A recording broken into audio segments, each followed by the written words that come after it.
Abra sua Bíblia no Evangelho de Mateus, no capítulo 6, versículo 9 ao versículo 13.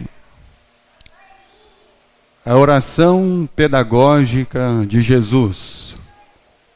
Capítulo 6, versículo 9. Portanto, vós orareis assim: Pai nosso que estais no céu, santificado seja o teu nome. Venha o teu reino, faça-se a tua vontade, assim na terra como no céu. O pão nosso de cada dia, dá-nos hoje, e perdoa-nos as nossas dívidas, assim como nós temos perdoado os nossos devedores. E não nos deixes cair em tentação, mas livra-nos do mal, pois teu é o reino, o poder e a glória para todos sempre. Amém. O Senhor Jesus Cristo, na sua oração, ensinando os seus discípulos a como orar, mas não somente como orar, mas junto ali das palavras da oração de Jesus, os seus ensinamentos. Aquilo que entre as linhas, entre as palavras, muitas vezes nós passamos desapercebidos e nem tomamos conta daquilo que realmente a palavra de Deus ela quer nos ensinar. Jesus ele já nos disse, assim na terra como no céu. Então Jesus ele nos esclarece de um mundo avesso, de um mundo ao contrário.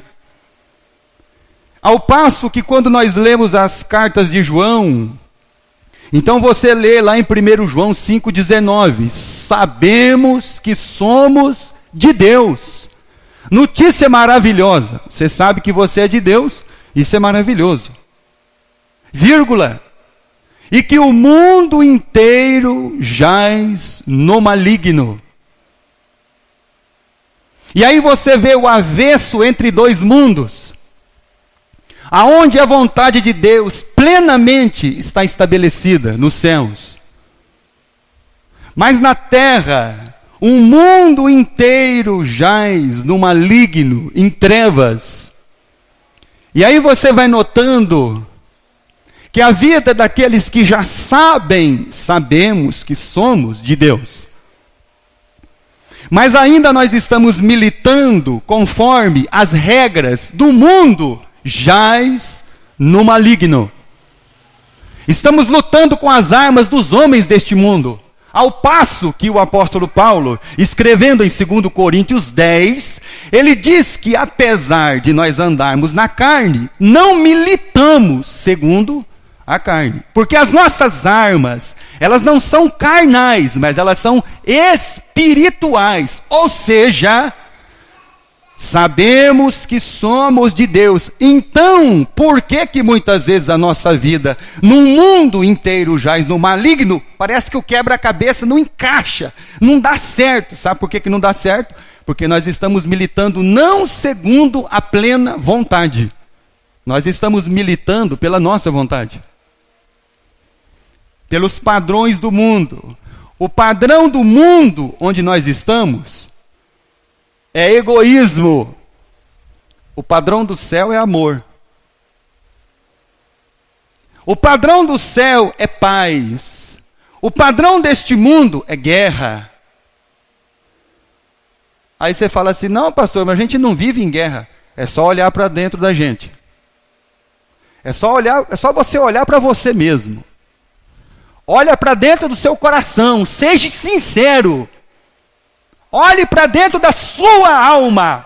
Olhe para dentro da sua mente. E aí você vai ver onde está o conflito. O conflito não está na Síria. O conflito não está na Palestina. O conflito não está lá nas guerras civis do continente africano. O conflito está dentro de nós, para começar. E depois ele está dentro da nossa casa. Padrão do céu é paz. Padrão desse mundo, guerra. Então por que a vida não encaixa, o negócio não funciona?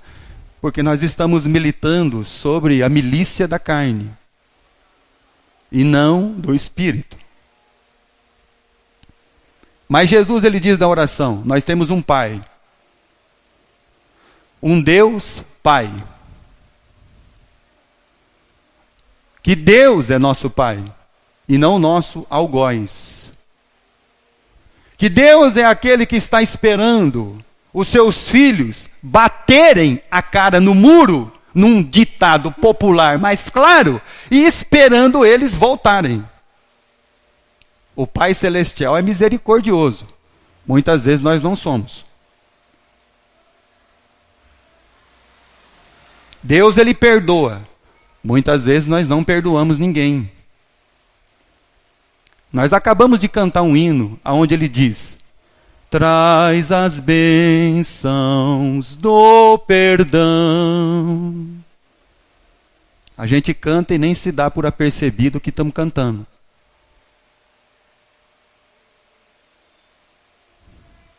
O que nós estamos falando? O que nós estamos declarando? Jesus diz que nós temos um Pai que se preocupa mais conosco do que com plantas e com aves do céu. E aí, quando você leu o pão nosso de cada dia, você achou que era o pãozinho francês. Você achou que era o pão com farinha. Você achou que era o café da manhã reforçado. E aí Jesus disse, não, porque amanhã você vai tomar café de novo. Amanhã você vai almoçar de novo. Amanhã você vai jantar de novo. E você vai continuar tendo fome. O que eu estou falando para você é que da plenitude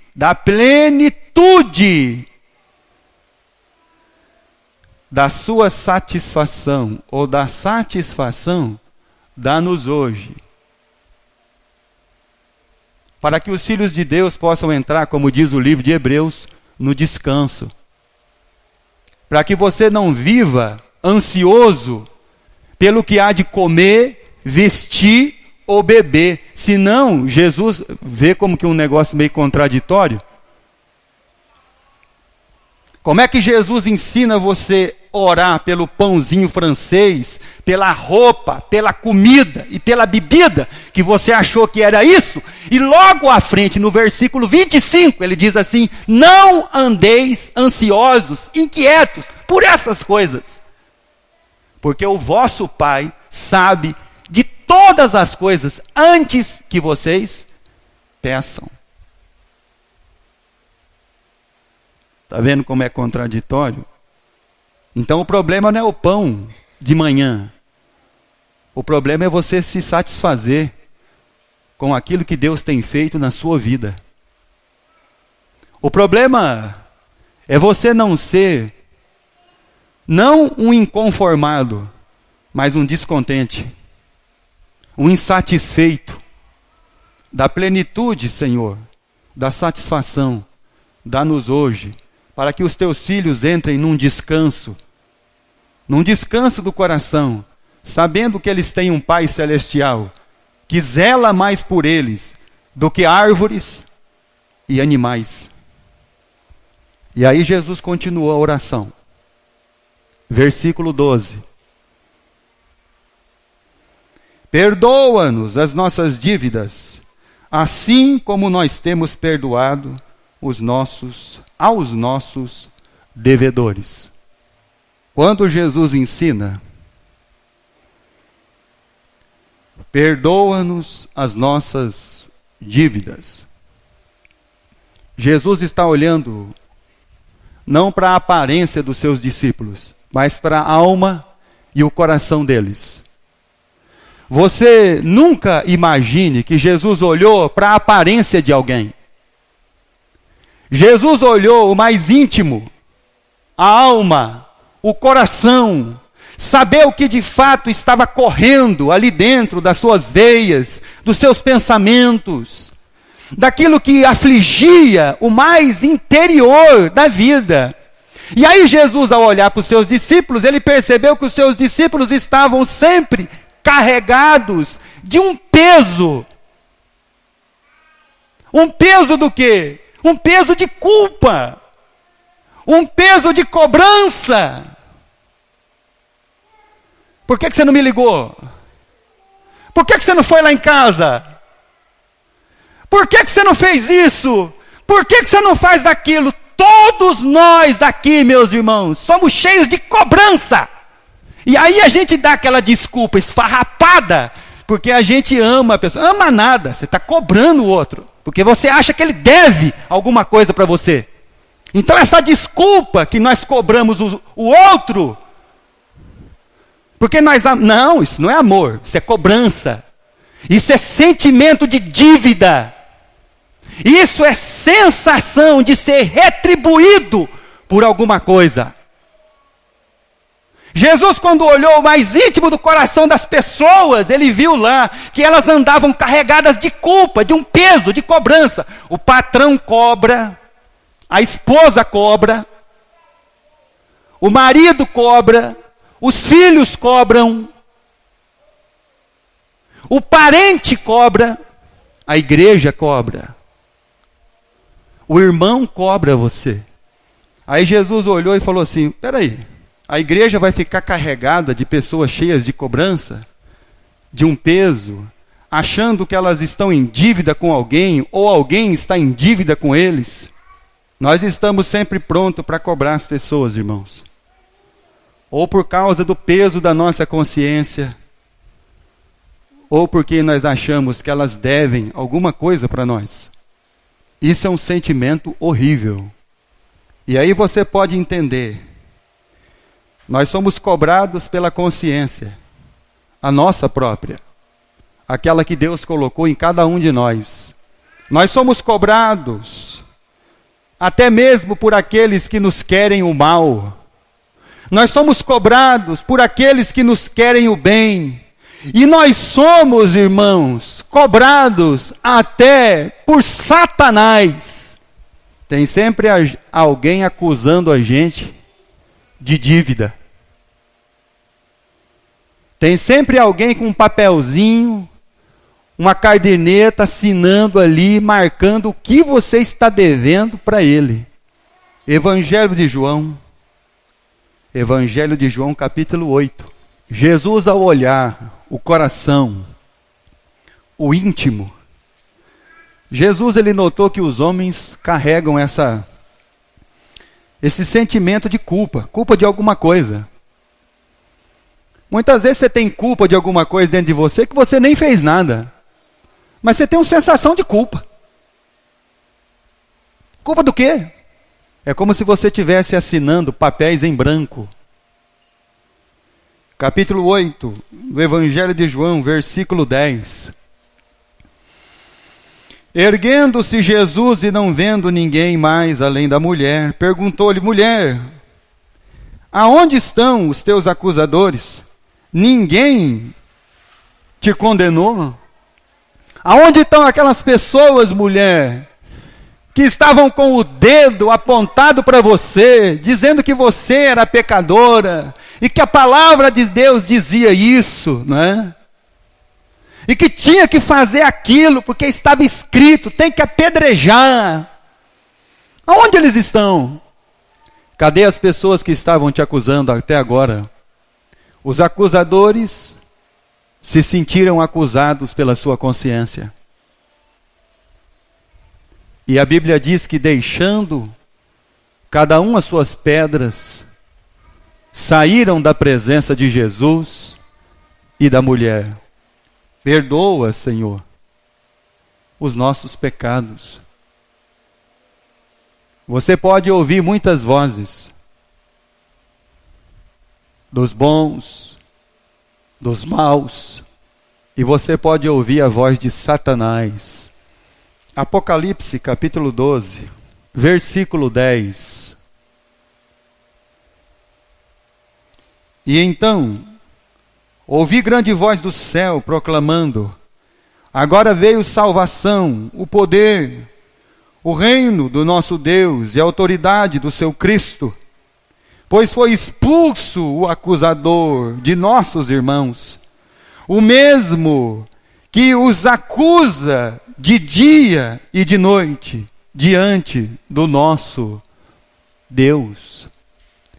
E aí você vai notando, porque muitas vezes as almas ainda estão cheias de grilhões, estão cheias de pesares, estão cheias de sensação de dívida, porque tem sempre alguém cobrando, alguém falando, tem sempre alguém apontando o dedo, tem sempre um acusador de dia e de noite,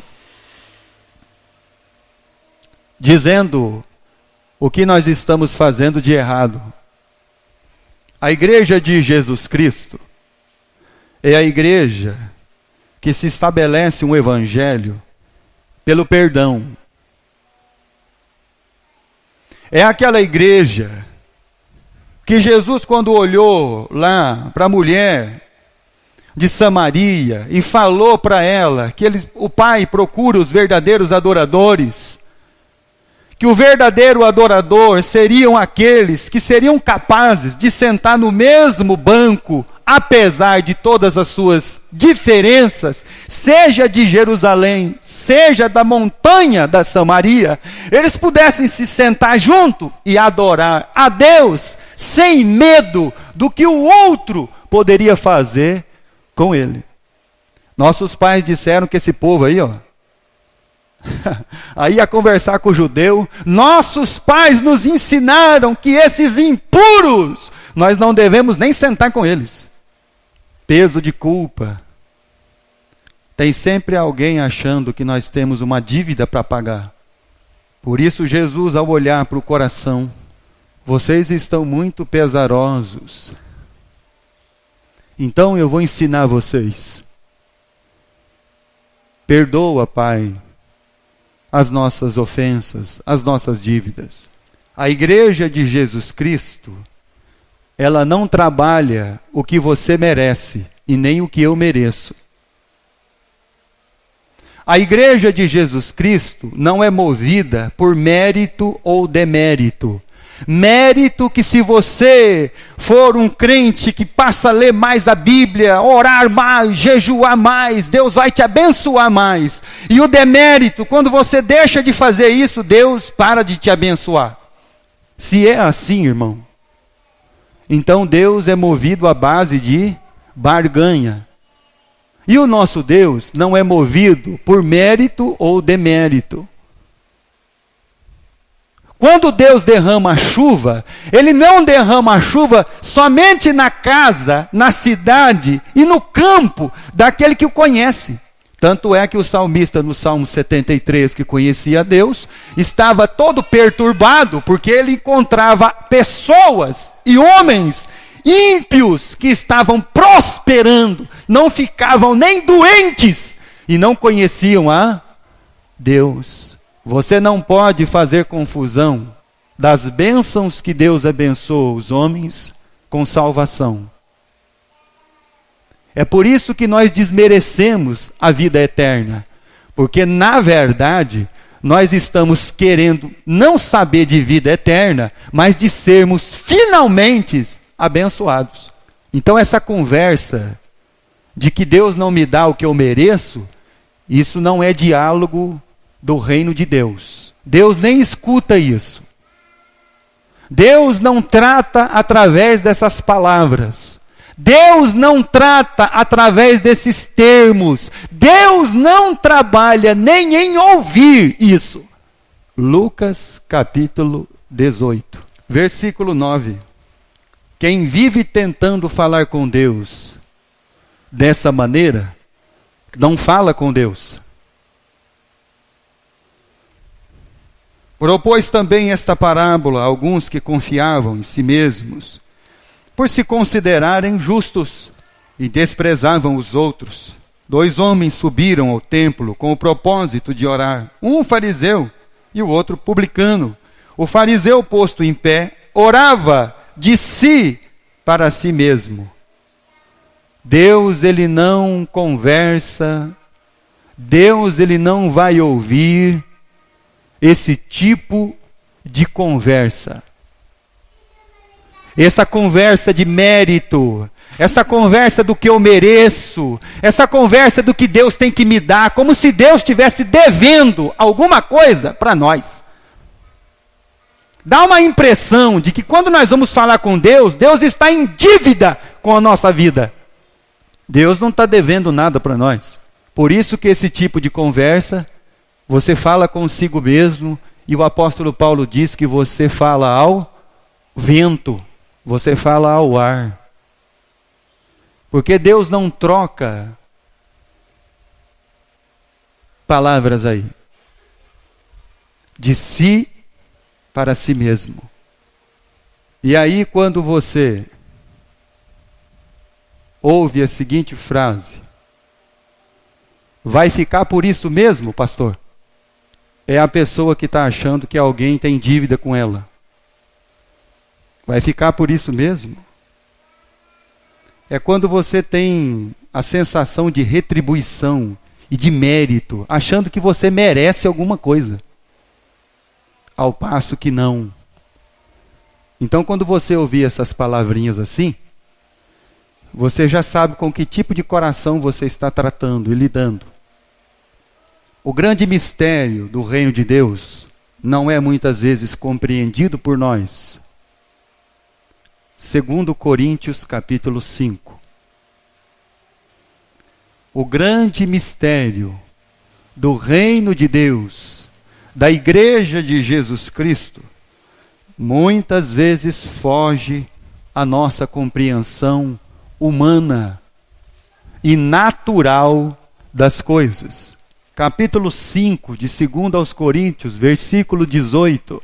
Ora, tudo provém de Deus, que nos reconciliou consigo mesmo por meio de Cristo, e nos deu o ministério da reconciliação, a saber, que Deus estava em Cristo, reconciliando consigo o mundo, não imputando aos homens as suas transgressões. E nos confiou a palavra da reconciliação.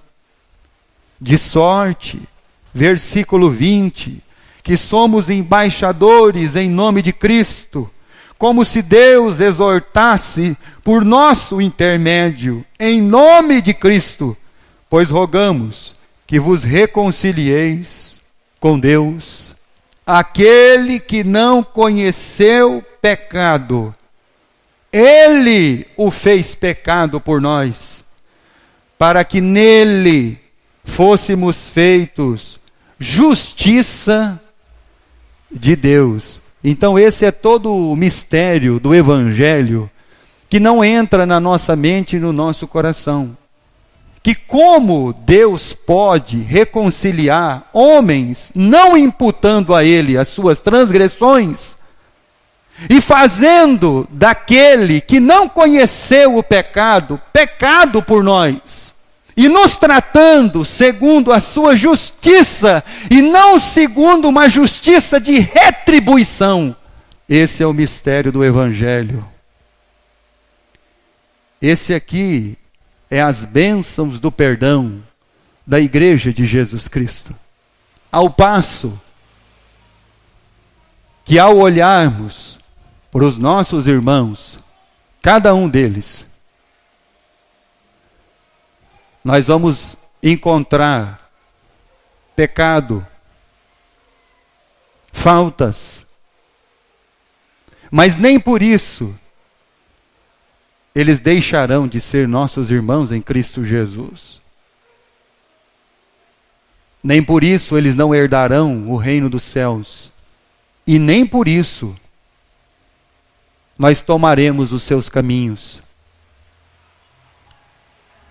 De quem sabe um momento de desobediência diante de Deus, mas tratá-los com perdão, e não como se eles devessem alguma coisa para nós. Porque quando você tem esse sentimento, é porque ainda sua alma anda angustiada, aflita, porque você não perdoa, e aí a alma está aflita, cheia de pesar, e com uma sensação, um sentimento de culpa e de que alguém deve alguma coisa para você. Colossenses capítulo 2, versículo 13. E a vós outros que estáveis mortos pelas vossas transgressões, pela incircuncisão da vossa carne, vos deu vida juntamente com ele, perdoando todos os nossos delitos, tendo cancelado o escrito de dívida que era contra nós e que constava de ordenanças, o qual nos era prejudicial, removeu-o inteiramente, encravando-o na cruz. Então, por que nós temos ainda essa sensação de angústia da nossa alma?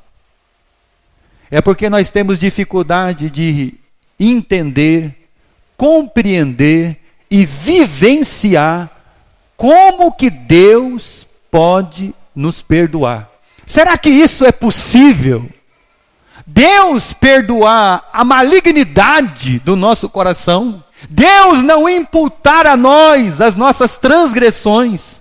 Então por isso eu vivo ainda angustiado, porque ainda plenamente eu não descobri esse descanso e essa paz. Que da maneira que eu fui perdoado, agora eu perdoo. Para que eu não viva tendo um sentimento de que meu irmão e a minha irmã me devem alguma coisa. Porque quando Deus anulou o escrito que era contra nós, nós passamos a não dever mais nada. Deus não deixou um resquício da sua conta lá no vermelho ainda e vive te ameaçando por aquilo que você deve. Não. Deus anulou todas as coisas. Nós temos esse problema. O problema de não perdoar é porque ainda nós não compreendemos a plenitude do perdão de Deus a nós. Vai ficar por isso mesmo? Mateus capítulo 18. Um dos problemas que nós enfrentamos a partir do perdão é o seguinte: Jesus está ensinando a orar, e Jesus podia parar ali. Perdoa as nossas dívidas. Ponto. E se Jesus perguntasse talvez para nós assim: o que você acha de, na oração, a gente ensinar assim também, continuar ensinando? Assim como nós perdoamos os nossos devedores. É bem provável que a gente diria assim: mestre, esquece esse negócio aí. Para com isso aí. Esquece esse negócio de perdoar os outros. A gente só quer que o Senhor nos perdoe, mas perdoar ninguém, acaba a oração aí. Ponto. Esse negócio de perdoar os outros, e quando nós temos essa sensação, esse sentimento de que nós não temos que perdoar, capítulo 18 do Evangelho de Mateus, versículo 26. É porque nós achamos ainda que podemos pagar a dívida. Capítulo 18, verso 26. Então o servo, prostrando-se reverente, rogou: sê paciente comigo, e tudo te pagarei. Ele não podia pagar, é uma dívida impagável. Você entende que perdão, ele é para dívidas impagáveis. Perdão não é o irmão ir na sua casa e derrubar um copo. Pum! Ô irmão, me perdoa. Não, irmão, pode trazer outro copo. Esse aqui é um copo que caiu, quebrou, mas você pode trazer outro. Perdão é para aquilo que você não pode pagar. Perdão não é porque o irmão derramou um copo de suco na sua roupa. Ô irmão, perdoa. Não, irmão, pode comprar outro vestido aí, outra roupa para mim. Perdão é quando não tem o que fazer. Aí você exerce perdão. Perdão é para coisas inimagináveis. E aí você vai entender a grandeza do que é perdão. Perdão não é por causa de um copo de água que caiu. Perdão é para algo irreparável. Tudo te pagarei. Não paga. Não vai pagar. Evangelho de Lucas, capítulo 7. Versículo 47. De que sua dívida é pouca. Olha só o que esse homem, o que Jesus disse para ele quando foi convidado a ir na sua casa. E uma mulher entrou lá com um vaso de alabastro, chorava aos pés de Jesus, ungiu o seu corpo e enxugava com seus cabelos. Ao passo que esse homem, ao olhar para Jesus e aquela cena, ele disse que se Jesus fosse profeta, saberia que aquela mulher era uma grande pecadora. Versículo 47. Por isso te digo, perdoado-lhe são os seus muitos pecados, porque ela muito amou. Mas aquele a quem pouco se perdoa,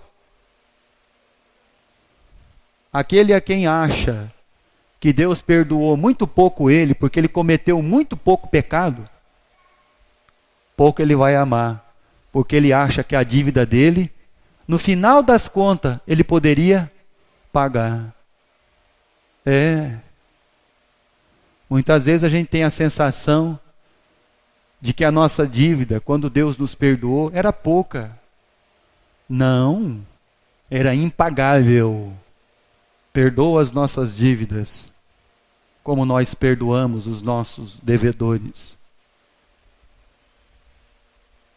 Quando Cristo nos perdoou, Ele tirou os grilhões de nós, as algemas, a prisão, o tormento, a angústia.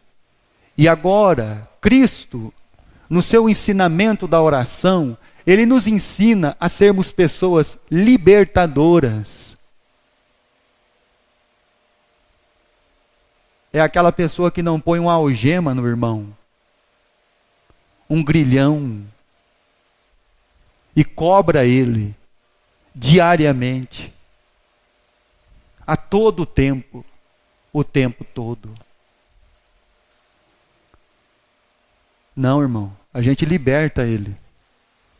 Por isso Paulo, ao escrever a Onésimo, a respeito, escreveu a Filemon sobre Onésimo, ele disse assim: trata-o como a mim mesmo, como ao meu próprio coração. E se você, Filemon, tem um sentimento de que ele deve alguma coisa para você, põe na minha conta. Mas não se esqueça, o evangelho da igreja é para nos libertar. É para que você obedeça a Deus sem um sentimento de pesar ou de culpa. É que para você, ao ter recebido esse perdão tão grandioso, sem medida, sem tamanho, sem precedentes, com um amor eterno eu te amei, com benignidade eu te atraí. Você seja libertador dos outros. Você seja aquele um que vai andar na luz e não nas trevas. Você seja aquela alma que conduzirá outros ao perdoador, ao Salvador, Cristo Jesus. Capítulo 6 do Evangelho de Mateus. Jesus, ao encerrar a oração, no versículo 13, ele disse amém. O amém é o assim seja. Versículo 14. Porque se perdoares aos homens as suas ofensas, também vosso Pai Celeste vos perdoará Se, porém, não perdoares aos homens as suas ofensas, tampouco vosso Pai vos perdoará as vossas ofensas. Então Jesus está dizendo assim: você é perdoado e perdoa. Você perdoa e é perdoado. 1 de João, capítulo 1, versículo 8. Um peso na alma.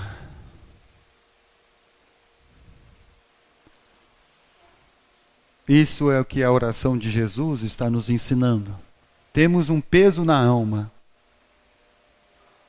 por não reconhecer a grandeza do perdão e de perdoar. Capítulo 1, versículo 8. Se dissermos que não temos pecado nenhum, a nós mesmos nos enganamos, e a verdade não está em nós. Nós andamos em trevas, quando nós achamos que não temos pecado nenhum. Ou dizemos, ou pensamos. Versículo 9. Mas se confessarmos os nossos pecados, Ele é fiel e justo para perdoar os pecados e nos purificar de toda injustiça.